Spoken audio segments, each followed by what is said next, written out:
Hi, welcome to the League of Women Voters of Illinois Power the Vote chat room. In addition to providing informational opportunities such as this chat room, the LWVIL provides support to local leagues, including the Illinois Voter Guide and well-developed positions. Today, Sharon Welch and Beverly Graham of the League of Women Voters Illinois Criminal Justice Consensus Study Committee will be talking with you regarding the update to our criminal justice position and how to work through the consensus study. We are recording this chat room and it will be available afterwards on the LWVIL YouTube channel. We hope you brought your questions with you today. In order to participate, please scroll over the bottom of your screen to find the Q&A button.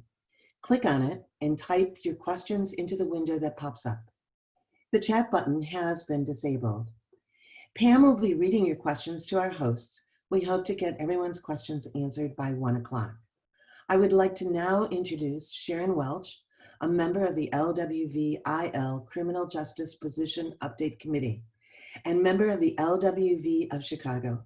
In 2019, she helped organize a Chicago in Focus event on Chicago community policing, changes, challenges, and opportunities, with the Chicago Chief of Police, Chicago Police Superintendent, and of the RACE Lab, Race, Equity, and Civic Engagement, at the University of Illinois Urbana-Champaign. And Beverly Graham, LWVIL, a member of the Criminal Justice Position Update Committee, and president of the LWV of Oak Park River Forest. Thank you. Ladies.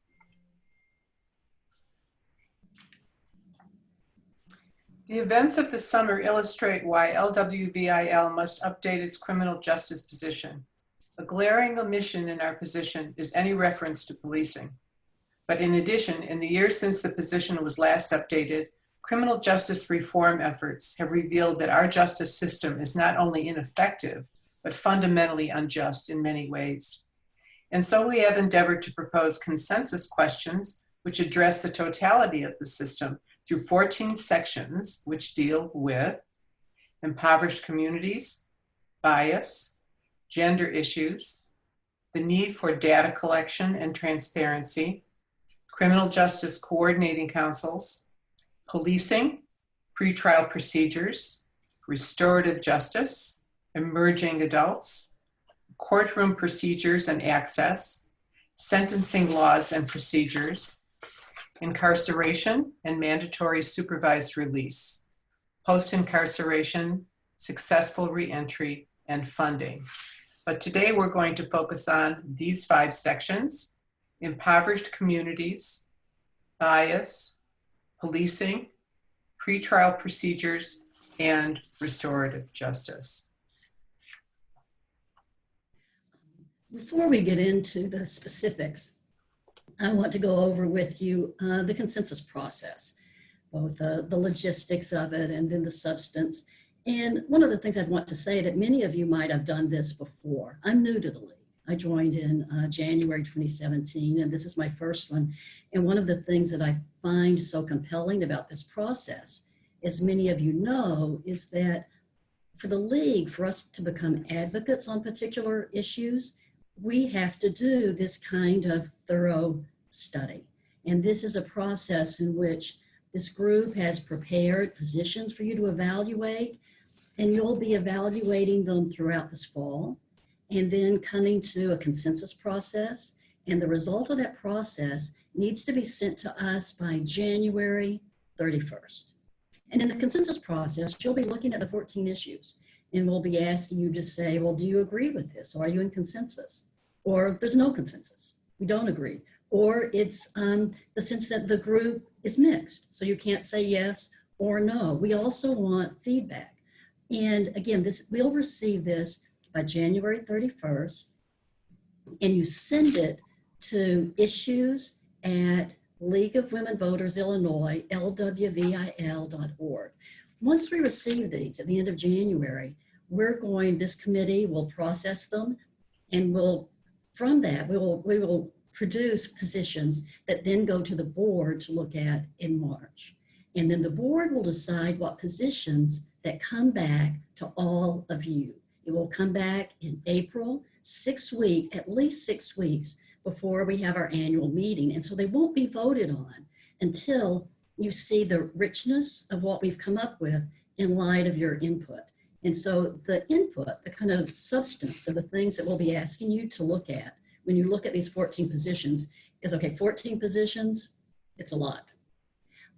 But there's a lot that needs to be done for criminal justice reform. And we know that many of you in the league have experience in this. You've been working on it professionally. You've been working on it as part of your civic engagement. And so we want to know, okay, we have 14 principles, but are there things we've left out that need to be addressed? Secondly, when we propose a position, and if you think that the cons that we have aren't enough, if there are other reasons not to support it, let us know. We want to learn from these. Also, one of the things that I think is so important is that as we give you all of these reasons, why this position, why not, for example, with policing, the con is abolition, feel free to not only draw on all of the resources that we offer you, but additional resources as well, because this is so much in the public eye right now. And while we have resources in our 61-page document, we have a list of video resources and written resources. There are new things being written all the time. And we hope that you will share those with us and help us in our ongoing critical reflection. So we're going to give you a sample of what that means. And we're going to begin, as Bev said, we're only going to look at 5 of these 14 issues. And she's going to start with our first position, investing in communities. So Bev. Yes, if I might add, just to help you get a better picture of how you're going to deal with these, with this preparation in a very procedural way, because you're thinking right now, how are we going to get all this out to our membership, and how do we prepare them for this vote? And so what we have done in Oak Park is formed a small committee of 7 members, and we are going through each section as a group and determining whether we're going to vote yes or no on the questions. At the same time, we have a constant contact that comes out every week, an email to the membership, and each week we are providing a section of although everyone can also see the entire program, we're going to give one section per week that kind of follows along with where our committee is going in terms of approving, saying yes or no to these questions. So we also planned a meeting at the end of October where we hope to have consensus on the first 7 of the 14, and then the final one in January, so people won't be too overwhelmed. The thought of dealing with all of these on the same days, it's kind of a lot. So just to give you an idea of what we're doing here. So the first segment concerns investment in underserved and or impoverished communities. The question is, can we decrease violence in the first place if there were more opportunities for residents in these areas, more employment opportunities, more decent housing? We see that in prosperous communities, there is little crime. Would investment be a key factor in reducing crime and violence? And so the question that we will be asking with this section is, to reduce crime and violence, should there be investment in underserved and or impoverished communities? Sharon? Bias? So at this point right now, and we'll turn it over to you for questions and comments. And we'll do that after each one. So if Bev has said this with investments, or if there are any questions or comments you might have, and then we'll move through the rest of the things. So questions. Well, there is a question. What can be done to keep residents in these underserved areas from being displaced? Because we talk about bringing in investments, and so often when that happens, private economic investment comes into an impoverished neighborhood, and then it results in gentrification, and then people are displaced. So how can we balance the two? Yeah, I'd like to address that. I mean, I think that's an excellent question. And I know that that's something there aren't easy answers to. by any means. I'm a member of the Cook County Commission on Social Innovation that Tony Preckwinkle started, and it was chaired by Chuy Garcia. And the whole point was investment in the South and the West Side, but try to do it where it's not gentrification. And so part of the things is, how do you make sure that housing is protected? How are there job training so that there can be job training in the community? And part of the goal really by this commission was saying that they wanted to be able to create and set a model that other cities could learn from. So I think that's definitely an important issue, and it's something that we really have to make, continue to pay attention to. At the at Commissioner Brandon Johnson's town hall the other day, he had 5 Black mayors from surrounding communities, Maywood, Bellwood, Broadview, and I think there was someone there from Harvey. And Commissioner Johnson has been able to work with the Cook County board to find funding for these communities for affordable housing. And so several new buildings are coming up, and they will also be receive more funding for other things that they need in the community because of his advocacy. Yeah, and that's precisely it. There has to be deliberate attention. Like you said, have affordable housing. And so there's not just displacement as other housing values go up. Are there other questions or comments? There's one more question from Erica Nelson. The resources in this section reference Chicago. Do we have examples of underserved communities that are addressing this? And I think Beverly might have just answered that. Yeah, I think I did. Yeah. Okay, that's all. That was the last question. Thank you. Okay, well, I'll move on to bias in the criminal justice system. And this is the statement as it exists now. Should there be periodic training for individuals working in the criminal justice system to recognize implicit racial and ethnic bias in order to more adequately work toward the goal of equal treatment under the law? Now, in explaining this, we're rethinking this, and we might change it to, should there be evidence-based training for individuals working in the criminal justice system to check biased behaviors in order to more adequately work toward the goal of equal treatment under the law. Now, the reason why we came to this is exactly why we have this process and why the study. And one of the presentations that we did, this was one of the Chicago briefings, there was a member who had been studying this work, and she let us know of a study that we didn't know about. It was released July 20 of this year, 2020, and it's the impacts of implicit bias awareness training in the New York Police Department. And this is a major study by the John Finn Institute for Public Safety, the International Association of Chiefs of Police, their Center for Police Research, and the University of Cincinnati Center for Policy Research. And one of the things that they found was so incredibly telling is that NYPD trained over 30,000 officers, and they spent $5.5 million over 2 years, and the training had absolutely no effect on behavior. There were changes in attitudes, but not in behavior.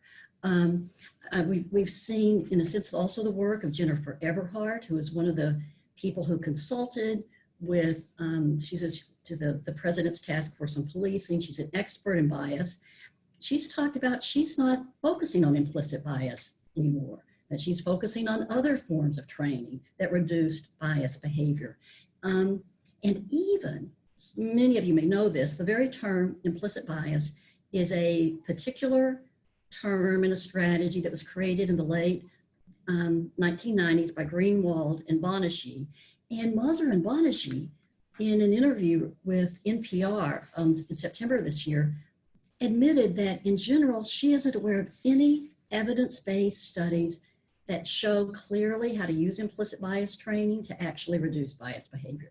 And so in light of that, we think it's very important that as a league that we focus on the principles of what we want is evidence-based training that changes behaviors. But this is in process. It's something we're discussing now. We'll be sharing more of our results. But I wanted to say this both to let you know this is something we're looking at as an example of more of what we want from all of you. That if you know of research that we should be thinking about in this, bring it to our attention, because we want to learn from this and work together.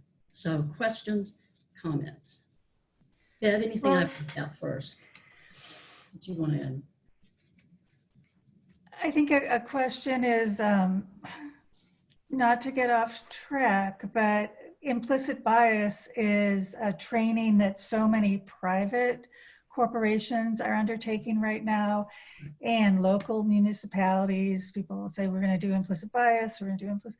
So do you think the findings of the NYPD study can transfer over to like private corporations? I mean, obviously the consequences of an NYPD officer acting with bias are far more severe than a corporate accountant acting with bias. But I wonder then about all this funding and attention that. Right. Well, good question. And I'm so glad, again, this is why I'm so grateful to the person who brought this to our attention, because one of the founders, and again, this is Mayoral Signon, is saying that one of the things she's really disturbed, because there's been such an embrace of training that's all over with corporations, schools. In fact, I know in my institution, I had people do implicit bias training as part of our search process. And she said there is not yet clear evidence-based training of how to use this in a way that actually affects behaviors.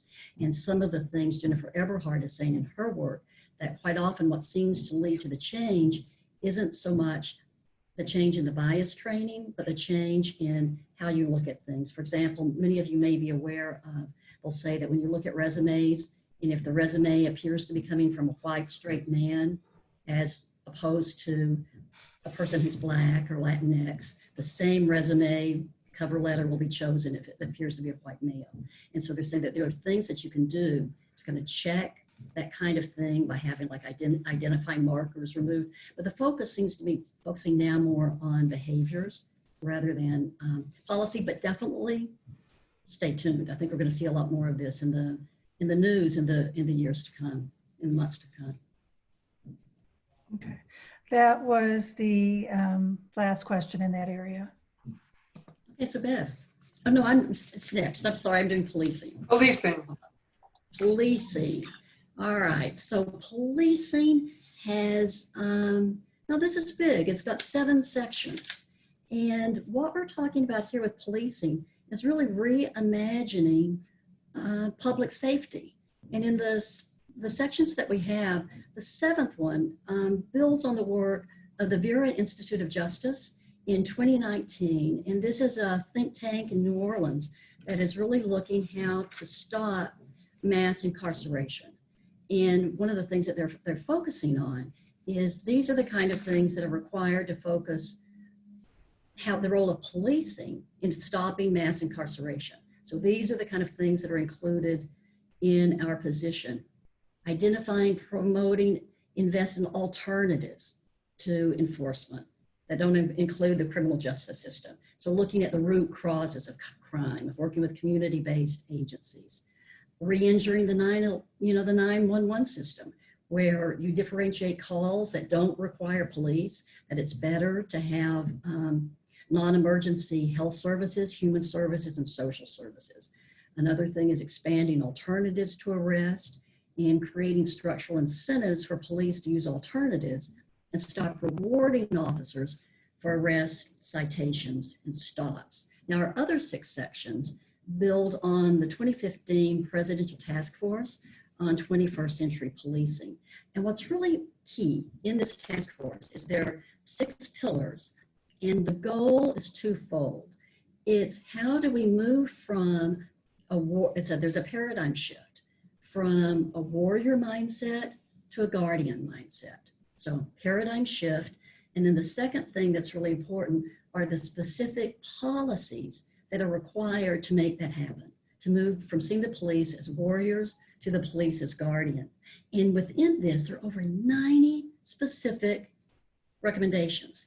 And one of the things that's really key in this task force is saying that to stop militarized policing, to stop the warrior, to promote The genuine protect and serve and guardian requires all of these forms of action. It's not something that can be done piecemeal or one simple solution. So for example, and I'm just going to mention a few, how do you stop militarized policing? And what does it mean to move away from an understanding of police as warriors? The first step that they talk about is how important it is to acknowledge the damage of that kind of policing. Going back to the history with the slave patrollers, the whole creation of policing, as well as what's happening in the country now, what's happening in a particular locale. How has there been damage because of militarized policing? The second is, how do you get rid of military equipment and military training and a different kind of training for the way in which police can be involved at protest rather than a kind of militarized presence that escalates tension. One of the other things that's important is a different kind of, again, assessment, like going back to the Vera Institute. So police not being rewarded for arrest, that there be a different definition of public safety. Another thing that's really key to stop the police as warriors is there needs to be thorough accountability for violent behavior and biased behavior, internal and external. And one of the things that's so significant is there needs to be appropriate technology to give us evidence of that behavior. And so a possible example would be body cameras, but there could be more. There needs to be both internal and external review. And a third thing that's really essential is a federal database. And so when police officers are fired or disciplined because they have violated procedures and community trust, that they can't be hired by other groups because of the recognition that they have failed in this role. Now, the second thing is, how do you support a guardian mindset? Because it's not just a paradigm shift, it's policies. And one of the key things here, and this reiterates what was said before, is a focus of working with the community and social services and rechanging completely 911 calls. And so it is who responds and how they respond. There's the importance of community policing that requires working completely with the entire community. Police knowing the community, the police working together to co-produce public safety, and that, and this kind of gets back to the bias, that there be training, evidence-based training, so that people both de-escalate behaviors, but also develop cultural sensitivity and awareness of the communities that they serve. And the last thing that's really important about this, so there needs to be oversight of community boards, involvement with the community, training and de-escalation. There needs to be attention, and this is really significant, to the health and physical well-being of police officers. One of the things that I found is not only do police officers the stress of the job, is that there's a very high suicide rate. And also in a presentation that Beverly and I just did with Oak Park, I'm finding that so many police officers die after they retire, say at 59. The stress of the job and the cumulative. So all of these things are required to move to the guardian mindset. And the last thing that I wanted to mention about this, and then I'll move briefly to the con on this one, is this is based, again, I said, on the President's Task Force that came out in 2015, March 2015, on 21st Century Policing. It's been endorsed by the International Association of Chiefs of Police in 2016. It's been endorsed here in Illinois by the NAACP and the Illinois Chiefs of Police in 2018. And there's continued evidence-based research to see what works and what doesn't. Now, I think it's very important to carefully look at the con, which is the abolition, that people, instead of calling for this kind of transformation, say that the police force has to be, as it exists, has to be abolished. And while we've provided what we think are really essential resources in the call for the abolition of police, there are going to be more that I'm sure you will be able to come across. But one of the things I think very interesting is that in the position that we're offering based on the President's Task Force, the abolition, is that both groups share the same critique of warrior and militarized policing. Both groups have, in many ways, the same vision of what public safety should be like, where the difference is primarily a tactical difference is it possible to make changes that are this large within the existing structure, or does that structure need to be abolished? And that's the kind of thing we want you to study, debate, and explore, and let us know what you think. Thank you. You were mentioning organizations that have come on board. I'm wondering what has been the outreach to police unions? You know, that is a real problem.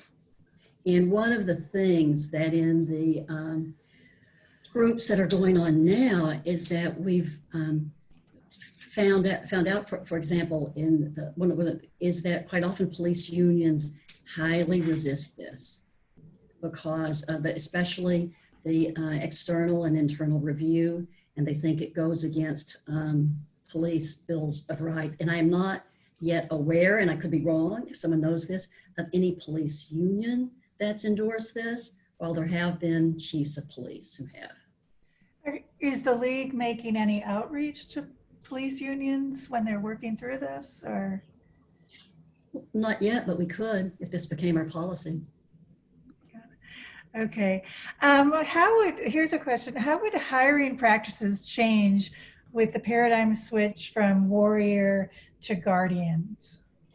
And I think right now we would have to have, and again, one of the things I think is so important, what I love about the league, look at evidence ways of screening for people who are not willing to work within a guardian mindset. Okay. And so I don't think it would automatically say you can't do this if you've served in the military, but there would have to be a sense of saying, is there a way of realizing that this isn't joining a kind of, sub-militia group?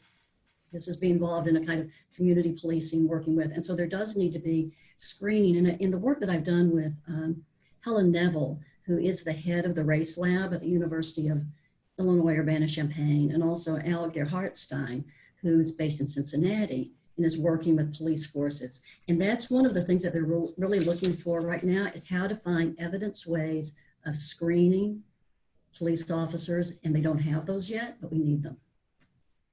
And this area is extensive, and you said there's 7 sections. What resources can local leagues use to get more information about best practices? The place that I think is 2 things I would highlight, absolutely essential. I referred to the Vera Institute, and in our statement, like the 61-page statement, we get the link. And again, this is a think tank on stopping mass incarceration, and they have new research and data. Another group that is absolutely amazing and updates all the time, and we also have the link, is Campaign Zero.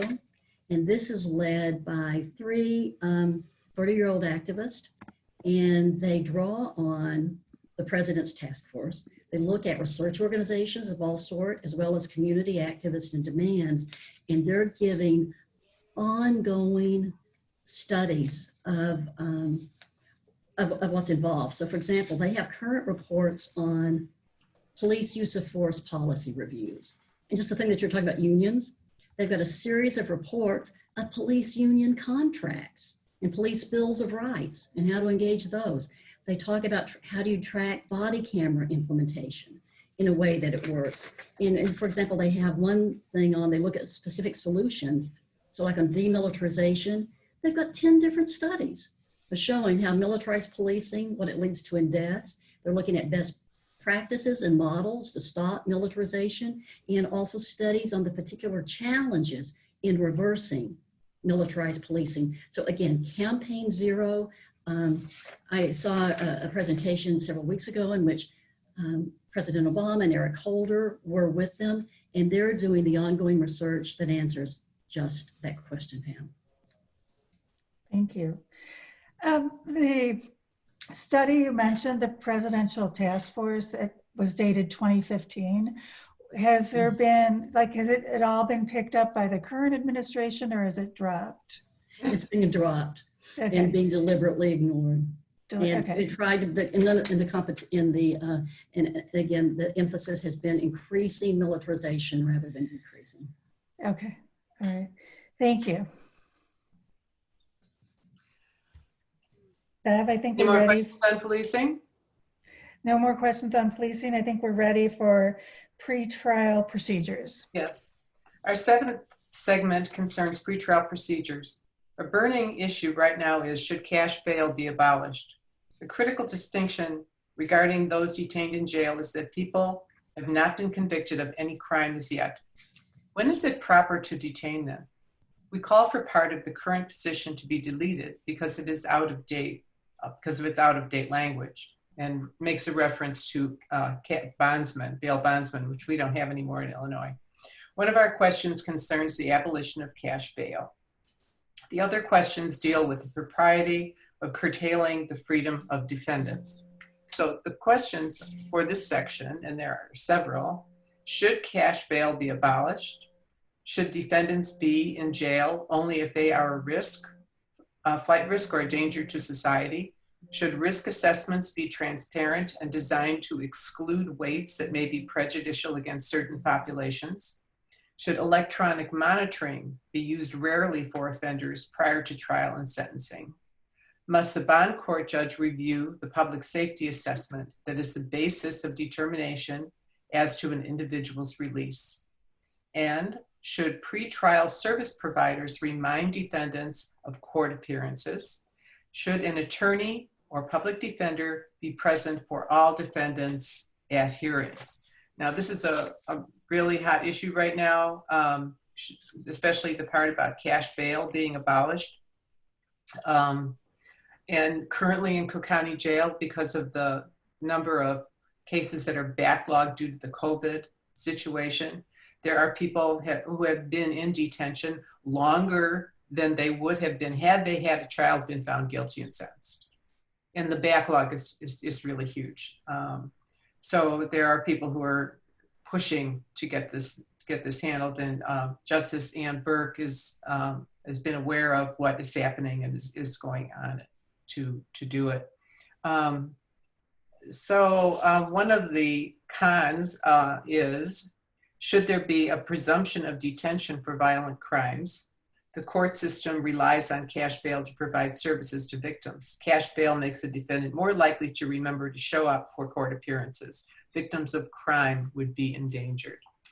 The sad truth is that a lot of our downstate and Western Illinois communities depend on cash bail to finance the court system. And so this is happening on the backs of poor people, and we don't advocate for that.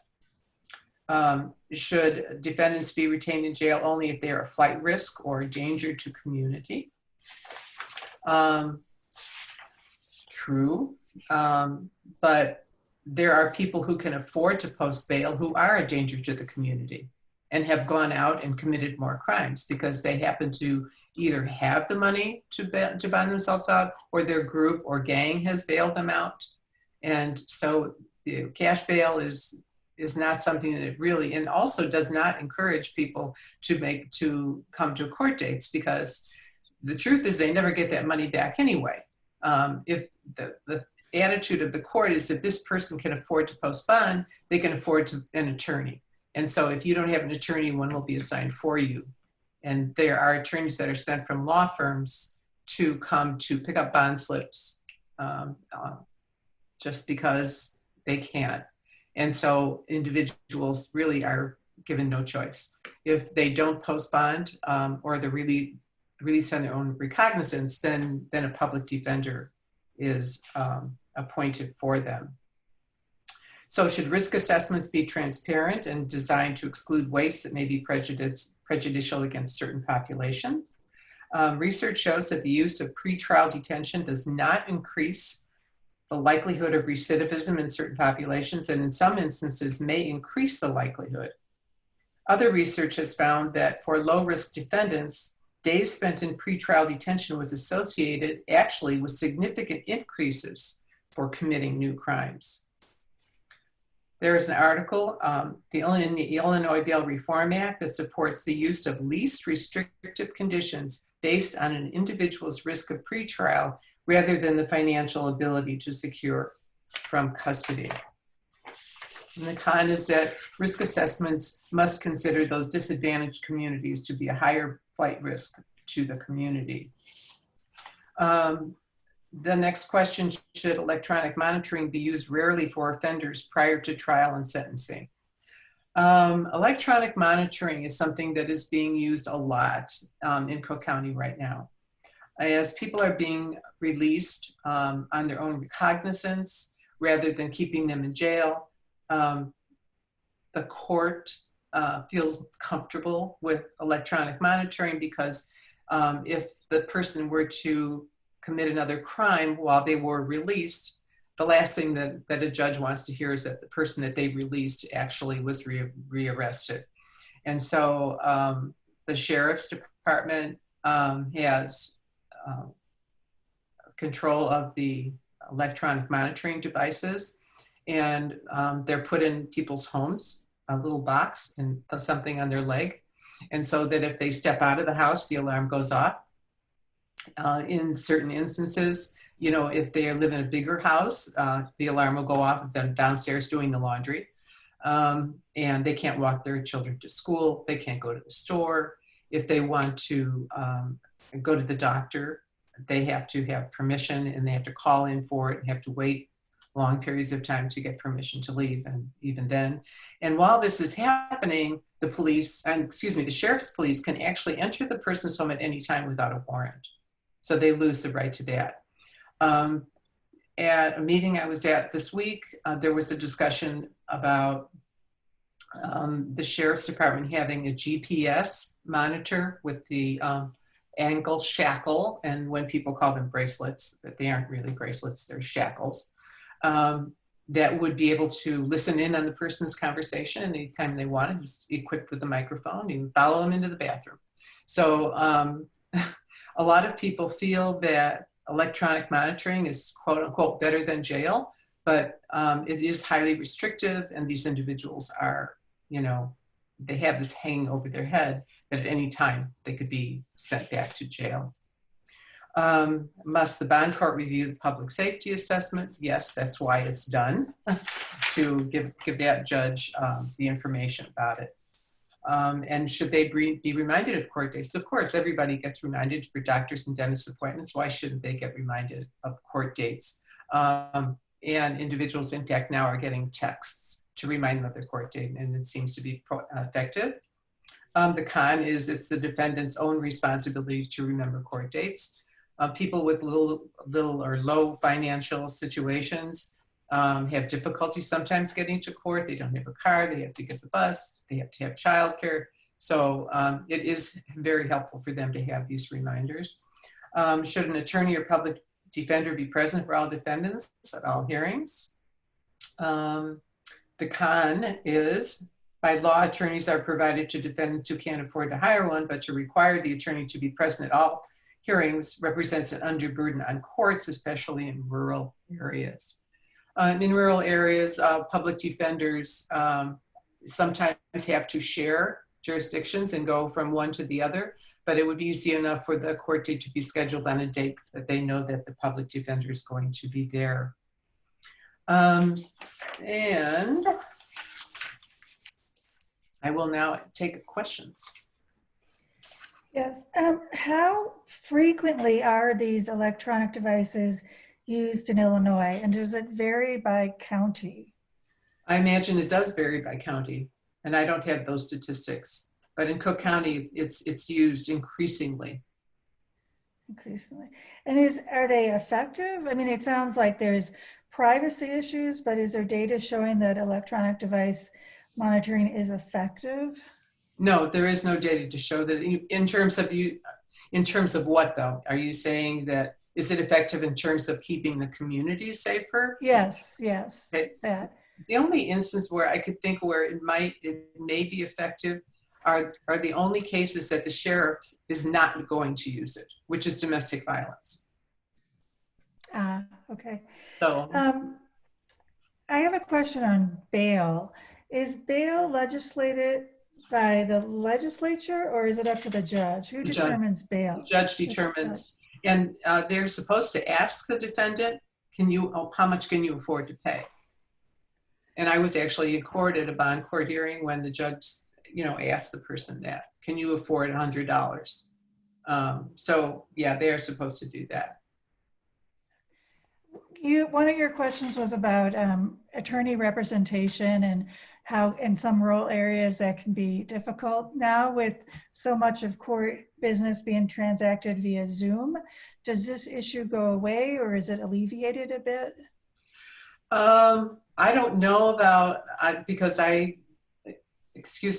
counties regarding Zoom. I don't know what counties are equipped to do it. I know that in Cook County, one of the reasons for the backlog is that the public defender's office is not allowing or not agreeing to Zoom hearings because they feel that the defendants may be deprived of maybe right to see their accuser. But this is one of the things that's contributing to the backlog. And some people have said, well, you know, what about if the defendant says, I don't care, I just want to get out of here, you know, let's do a Zoom hearing. But we're also talking to Amy Campanelli about that. Okay. That brings us, I believe, to the restorative justice section. Yes. Our 8th segment concerns restorative justice. A critical question is whether our adversarial system should be open to the use of restorative justice approaches and values. Our criminal justice system does a good job of punishing offenders, but preparing them to be responsible citizens equipped to make successful return to society, not so much. Does justice address only the harm done to the victim and the community, or does justice consider the offender's needs as well? Is there a way to consider all three, offender, victim, and the community? If our Constitution says that the objective of the criminal justice system is to restore offenders to useful citizenship, is our adversarial system currently doing that? Further, is there a better way of holding offenders accountable than keeping them in cages? I would think so. So there is a restorative justice court in Lawndale and two more opening up in Avondale and Englewood.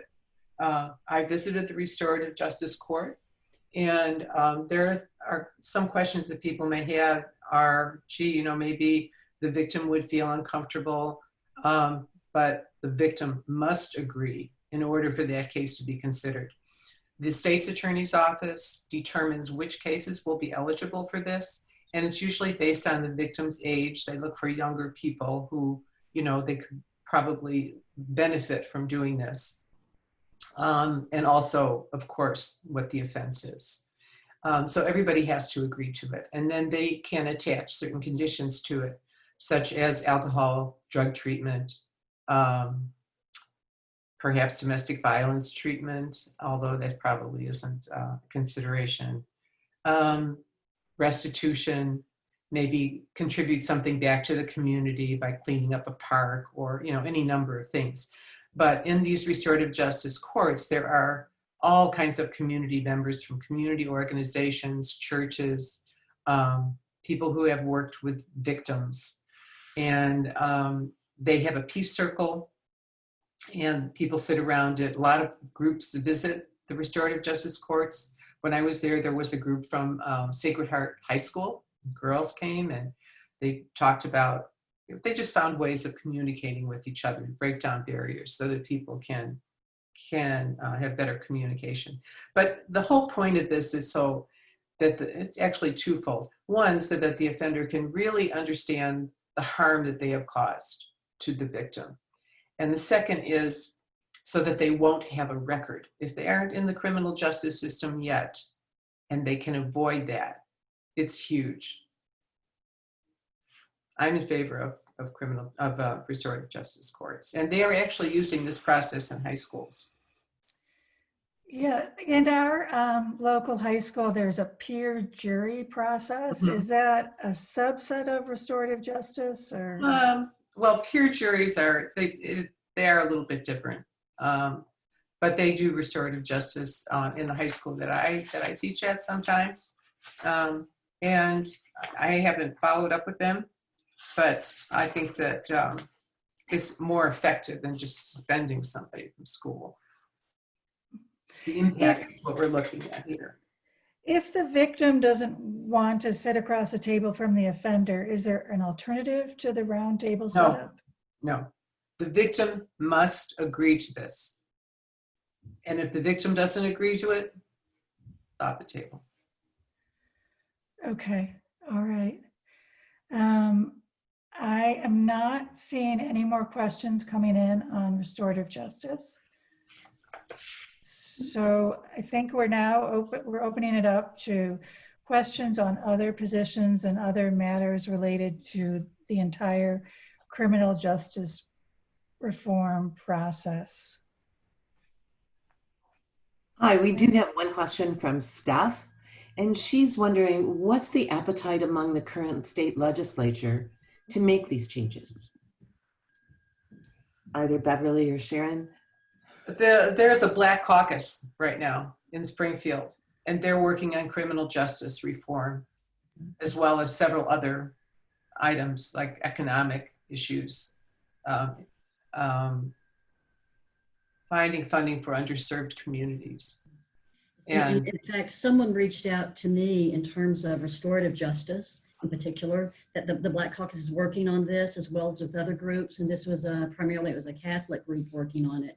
And they're really pushing forward implementing and expanding and redefining restorative justice, and including things, for example, that, having the fine tuning the details. So not just the ideal of it, but one of the details that things that are disclosed in a restorative justice court or peace circle can't then be used in court, right? So that there needs to be some ways of protecting. And so yes, this is really being worked on right now. Also, in terms of these major changes. Now, again, I don't know the specifics about all the state legislatures, but some of you might have attended the program where Juliana Stratton was speaking. And so the lieutenant governor, because there's a major sense of really wanting to do fundamental criminal justice reform in many ways. And if we're able to enact some of these policies, we can become more involved in those discussions. We do have two comments from our members who are attending. Janet mentions that there is a Senate committee also holding hearings leading to legislation in the veto session. And I'm sure you want to support that. And Jan Dorner mentions a judge just ruled the National Commission on Law Enforcement, launched earlier this year by President Trump and Attorney General Barr, has violated federal law by failing to have diverse membership and failing to provide access to its meetings. The judge ordered the commission to stop work. Any comments on those statements? Or no comment. Well, I have one comment. One of the things that I found so interesting, and this is why I encourage you all to look at this Campaign Zero website with specific actions.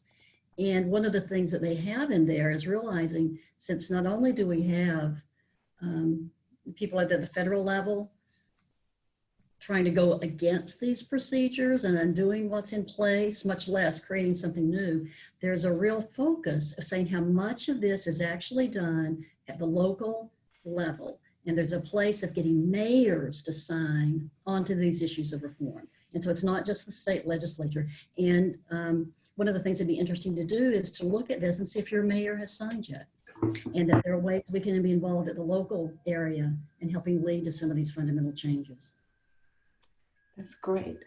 Another question that's been submitted is, there are currently correctional facilities being constructed in Illinois that will specifically be used for convicted persons who have mental issues.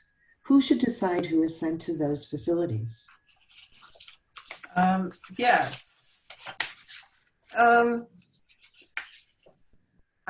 am unaware of a specific facility for those who suffer from mental illness. But I just wanted to provide a little bit of information on the subject. Over the past 40 years, the Illinois prison population has been increased by more than 700%. And these numbers place a nearly impossible demand not only on IDOC's ability to house inmates, but also the ability to deliver healthcare services. Compared to the general public, inmates have significantly greater healthcare problems with higher rates of chronic and infectious disease, addiction, and mental illness. More inmates from IDOC that IDOC incarcerates, the more sicknesses it must treat. There are also a growing number of inmates with special needs. And the elderly population grew by more than 300%, far outstripping increases in other age groups, which is really sad. So I know there used to be one particular facility that dealt with those who were mentally ill, but the truth is that there are so many inmates with mental illness in all of these institutions. They may not have been diagnosed specifically from the DSM-4 with a chronic and very serious mental illness. But that being aside, there are people with serious mental illness problems that just go completely overlooked, and they throw them in a cage and they don't give them their medication, and it's really inhumane.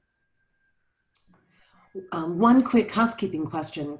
Sharon, can you provide the citation for the Mayoral Signon you mentioned? Yes. And oh yeah, look it up. I'm so curious. It's in Campaign 0. And in our 61-page document, I have the link to that. It's one of the resources that we refer to. And so you can find it. And our document that has this, that's like this, the criminal justice reform consensus questions on the website, and it's there. Thank you.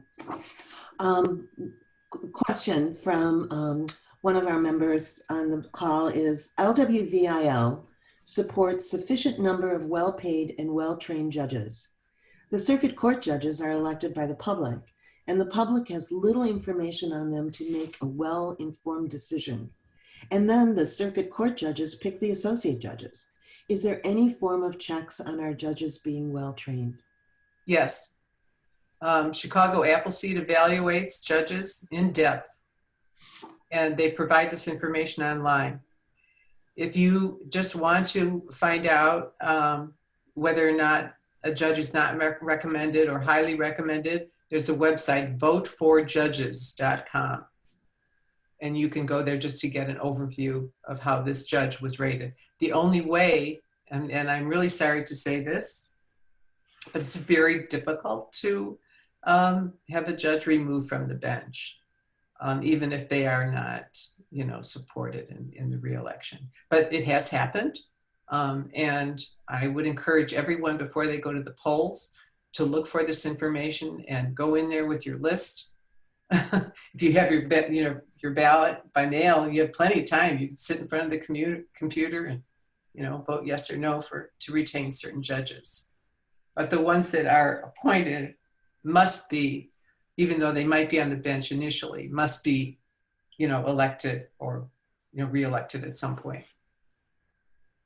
Is there any movement to remove judges from being elected on the ballot and on more of a merit, be appointed more on merit by a commission or such? Not in Cook County. Okay. That I'm aware of. I don't know about others, but not in Cook County. Okay. Well, just a little 10-second commercial. People can find out about their judges' positions and rankings on the Illinois Voter Guide. So that's a good resource. Maybe that Yeah. people. Okay. One question that's come in on the Q&A is, thank you for the nuanced discussion of the bias issue and your openness to make adjustments as the study goes forward. In some communications I have seen about this study, particularly those from local leagues, I have seen references to voting on questions during the consensus meeting.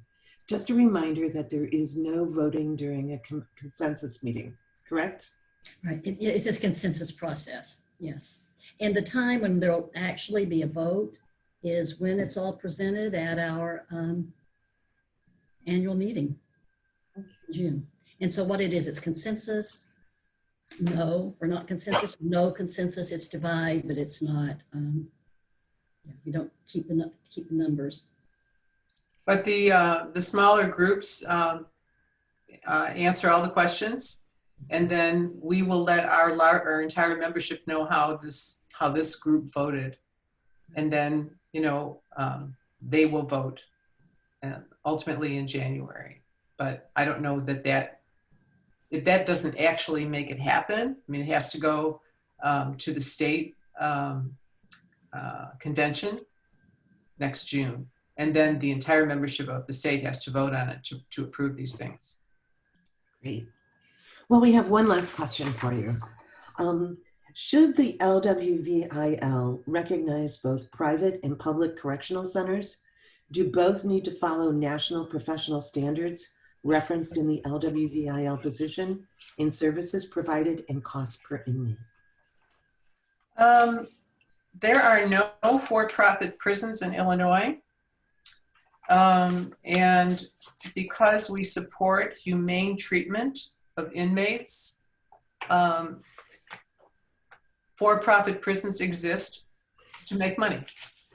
So it can't possibly be a priority for them.